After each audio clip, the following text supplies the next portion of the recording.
আসসালামু আলাইকুম, welcome to my channel yummy food fusion. আমি আজকে আপনাদের সাথে প্যাকেটের মশলায় বোরহানির রেসিপি শেয়ার করব। আর বোরহানির সাথে সাথে কীভাবে টক দই তৈরি করতে হয় সেই রেসিপিটাও আপনাদের সাথে শেয়ার করব। প্রথমেই একটা পাত্রে 750 ml বা 3 কাপ দিয়ে দিচ্ছি পানি। এখন এই 3 কাপ পানির সাথে 1 কাপ দিয়ে দিচ্ছি গুঁড়া দুধ। 1 কাপ গুঁড়া দুধের সাথে 4 কাপ পানি ব্যবহার করা হয়। আমি 3 কাপ পানি ব্যবহার করছি কারণ এই দুধটা আমি বেশিক্ষণ জাল দিব না। দুধে একটা বলক চলে আসলেই চুলা থেকে নামিয়ে নেব। বলক চলে এসেছে, চুলা থেকে নামিয়ে নিচ্ছি।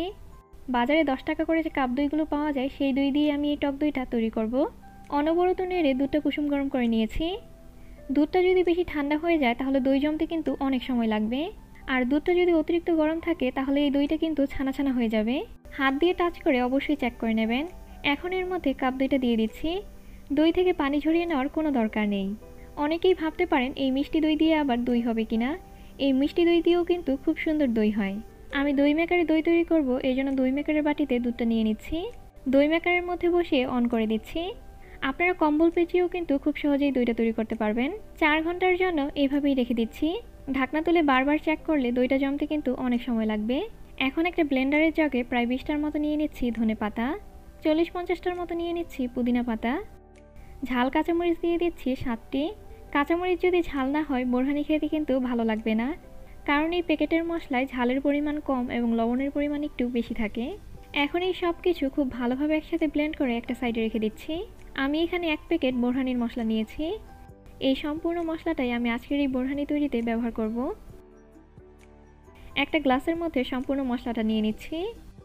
এর সাথে আমাদের ব্লেন্ড করে নেওয়া ধনিয়া পাতা, পুদিনা পাতা এবং কাঁচামরিচের মিশ্রণটা দিয়ে দিচ্ছি।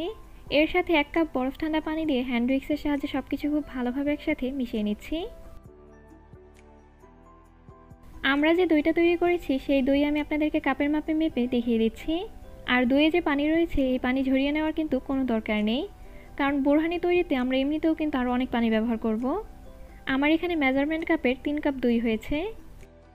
এখন এর মধ্যে 3 টেবিল চামচ চিনি দিয়ে হ্যান্ড উইক্সের সাহায্যে খুব ভালোভাবে মিশিয়ে নিচ্ছি। চিনিটা যখন ভালোভাবে গলে যাবে তখন এর মধ্যে মশলাটা দিয়ে দিচ্ছি। অবশ্যই একটা ছাঁকনির সাহায্যে ছেঁকে এই মশলাটা দিয়ে দিতে হবে, না হলে বোরহানি তৈরির পর বোরহানি ছেঁকে নিতে হবে। তো বোরহানি ছেঁকে নেওয়ার চাইতে এই মশলা ছেঁকে নেওয়া আমার কাছে বেশি সহজ মনে হয়েছে।